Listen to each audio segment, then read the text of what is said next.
तुम्ही या चॅनलवर नवीन असाल तर सबस्क्राइब करा, तसेच लाईक आणि शेअर नक्की करा। महाराष्ट्र शासनाचा शेतकऱ्यांसाठी मोठा निर्णय। आता अरुंद शेत रस्ते होणार 12 फुटांचे, रस्त्यांची 7/12 उतार्यावर होणार नोंद। 60 वर्षानंतर माहिती सरकारचा क्रांतिकारी निर्णय। मोहोळ दक्षिणचे तालुकाध्यक्ष रमेश माने यांनी केले निर्णयाचे स्वागत। महाराष्ट्राचा आधुनिक शेती व वाढत्या यांत्रिकीकरणाचा वेग लक्षात घेऊन महसूल विभागाने अतिशय क्रांतिकारी व शेतकऱ्यांसाठी ऐतिहासिक निर्णय घेतला आहे।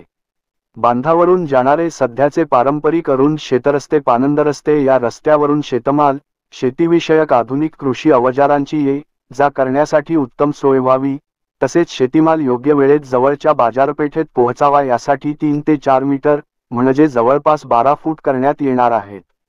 पारंपरिक शेत रस्ता बांधणीच्या 1966 च्या निर्णयानंतर प्रथमच म्हणजे सुमारे 60 वर्षांनी महाराष्ट्राच्या आधुनिक शेतीसाठी हा ऐतिहासिक निर्णय झाला आहे।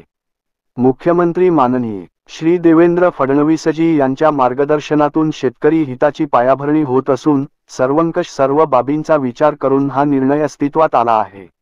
विशेष म्हणजे शेतरस्त्यांच्या जागांमध्ये अतिक्रमणासह भविष्यातील खरेदी विक्रीच्या वेळी अन्य शेतीविषयक वाद उद्भवू नयेत म्हणून या शेतरस्त्याची नोंद जमिनीच्या 7/12 मध्ये होईल। हे शेतरस्ते जलदगतीने पूर्ण करण्यासाठी अर्ज प्राप्त झाल्यापासून 90 दिवसांच्या प्रकरण निकाली काढण्याबाबत शासन आदेश जारी केले आहेत। मला विश्वास आहे शेतकऱ्यांना आधुनिक शेती व उत्पन्नवाढीसाठी या निर्णयाचा नक्की लाभ होईल, अशी भावना महसूल मंत्री महाराष्ट्र शासन श्री चंद्रशेखर बावनकुळे यांनी व्यक्त केली। त्यांच्या याच निर्णयाचे स्वागत मोहोळ दक्षिणचे तालुकाध्यक्ष रमेश माने यांनी केले आहे। तसेच मुख्यमंत्री देवेंद्र फडणवीस व महसूल मंत्री चंद्रशेखर बावनकुळे यांचे देखील रमेश माने यांनी आभार मानले।